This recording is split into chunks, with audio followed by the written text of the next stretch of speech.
Good afternoon. Thank you for joining us on Arirang News. I'm Kim Bo-kyung. Let's begin with our top story. President Yoon has held a series of bilateral meetings with leaders of Pacific Island countries who are in Seoul for an unprecedented multilateral meeting taking place this afternoon. He has met with 10 of the leaders and is now wrapping up his individual sit-downs at the Yongsan presidential office. Our top office correspondent Oh Se-young is there and we connect to her now. Hi Se-young, could you give us a breakdown of who the president has met with and what they spoke about? Good afternoon, Bo-kyung. Yes, President Yoon has met with around 10 leaders from the Pacific Island Forum countries over the past 24 hours. And this morning, he met with the leaders of the Cook Islands, Marshall Islands, Solomon Islands, Niue and Palau. Niue was quite notable, of course, as Seoul established formal diplomatic relations with the island country today. While we have yet to hear specifically about what the leaders discussed, we do know that the President has been making a comprehensive review of the status of bilateral cooperation with each Pacific Island country. On Sunday, he focused on development, climate change response, maritime industry and security and healthcare. First on the meeting during his meeting with Kiribati's President Tanasin Mamao, Yoon noted that Kiribati is the biggest operation ground for South Korean deep fishing operations. He asked for continued protection of South Korea's fishing vessels. Meanwhile, Mao expressed intent to learn from South Korea's economic development model and cooperate in advancing the fisheries industry and healthcare. Yoon also held talks with Sioc Sabaleri, who is the Prime Minister of Tonga, the first Pacific Island nation to forge diplomatic ties with South Korea in 1970. Yoon thanked his counterpart for a swift response to an underwater volcanic eruption last year that ensured the safety of 24 South Koreans. The Tongan PM thanked Seoul for its restoration support and says that he hopes to expand cooperation in the digital sector as well as securing safe drinking water. The South Korean leader then met with the Prime Minister of Tuvalu. He pledged to help drive carbon reduction efforts, while PM Kausia Natano said that he hopes to cooperate with Seoul on communication facilities, hydrogen exports and decarbonisation in shipping. Yoon's fourth meeting was with Ismail Kausakau, who is the PM of Vanuatu. Yoon noted that the country's efforts on tackling climate change has been quite notable, while his counterpart thanked the South Korean leader for providing humanitarian aid during a cyclone in March. He requested South Korea's support in future development projects. Yoon's last meeting on Sunday was with the PM of Papua New Guinea, James Marape, and Yoon stressed the role of their bilateral ties for the prosperity of the Indo-Pacific region, while Marape says that he hopes to see South Korean manufacturers investing more in this country, which is bringing with natural resources like oil, gold and gas. I see, Se-young. We do have to wait for more details on today's summits, but what is the significance of having these meetings and the multilateral meeting with all 18 Pacific Island Forum nations? Well, we can see it as South Korea really rolling out its Indo-Pacific Strategy, which was released in December last year. It's striving for peace and prosperity in the region, which of course accounts for around 78% of its exports, as well as 2/3 of its foreign investment. And as the geopolitical rivalry between Washington and Beijing intensifies, we saw the two superpowers really vying for influence over the Pacific Island nations last year. South Korea is also reaching out to these countries, but as a stabilising force for the peace and continued development of its neighbourhood. On Sunday, Yoon pledged to build and develop just and trust-based relations with the Pacific Island countries, proposing to expand mutually beneficial areas of cooperation. His counterpart said that they are greatly encouraged by Seoul's interest in their countries, as well as its support, as South Korea continues to expand its official development assistance. All right, thank you for your coverage, Se-young. As we just saw, a series of bilateral summits between President Yoon and Pacific Islands Forum members have already taken place. Now, we're just hours away from the main event where all visiting leaders will participate in a multilateral summit. Our Kim Do-yeon shares with us what to expect and what's on the agenda. South Korea is taking a step further as a global pivotal state, with President Yoon hosting members of the Pacific Islands Forum in Seoul for the president's first ever multilateral summit as a host. The two-day in-person event, which kicks off Monday afternoon, welcomes 10 leaders of Pacific Island states.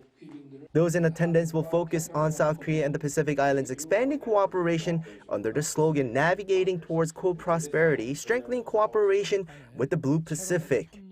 The forum will have two sessions, one chaired by President Yoon on cooperation and the second by Cook Islands Prime Minister Mark Brown, the current chair of the Pacific Islands Forum.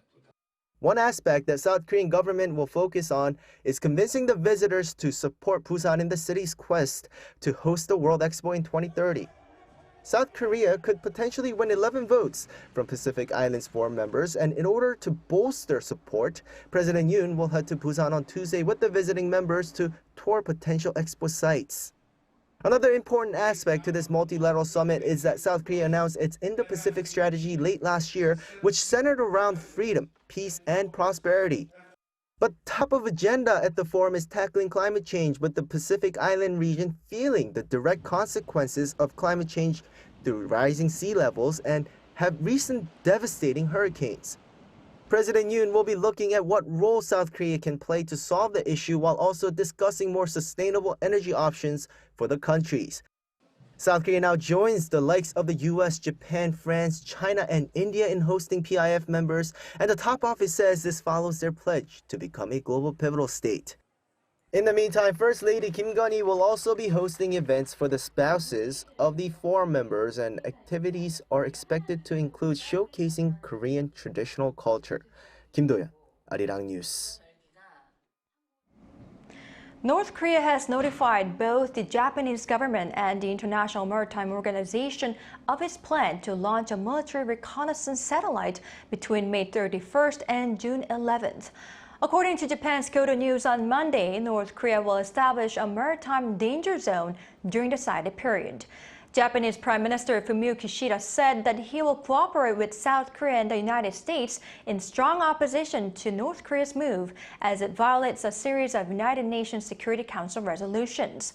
Earlier this month, North Korea's leader Kim Jong-un approved a future action plan for the spy satellite's launch following an inspection. U.S. President Joe Biden and House Speaker Kevin McCarthy finalized an agreement on Sunday to raise the federal debt ceiling. According to Associated Press News, the agreement was reached over the phone on Sunday evening local time, with the aim to draft and post the bill as soon as possible so that lawmakers can vote before the June 5th deadline to avoid a federal debt default. The compromise ends weeks of talks between the two parties and includes a two-year budget that holds spending flat and raises the debt limit until January 2025, pushing it past the next presidential election.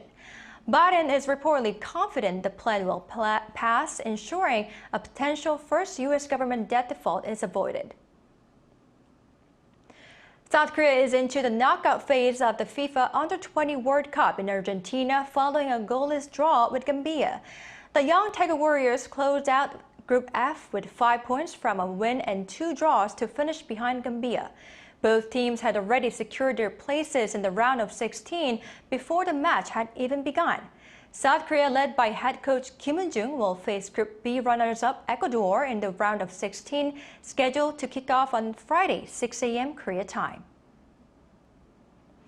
President Yoon attended a large-scale ceremony held by the nation's largest Buddhist sect at gov't Temple on Saturday to mark Buddha's birthday. At the ceremony led by Venerable Jin-woo, the head of the gov't order, President Yoon said the values the government strives for, such as human rights, protecting the vulnerable, and world peace, are derived from Buddhist teachings. He further promised that the government will take care of those in need more warmly and do its best to have hope spread to every corner of people's lives, as well as helping others around the world to find peace. With the COVID-19 restrictions lifted, the ceremony took place with some 10,000 people in attendance, including other political party leaders.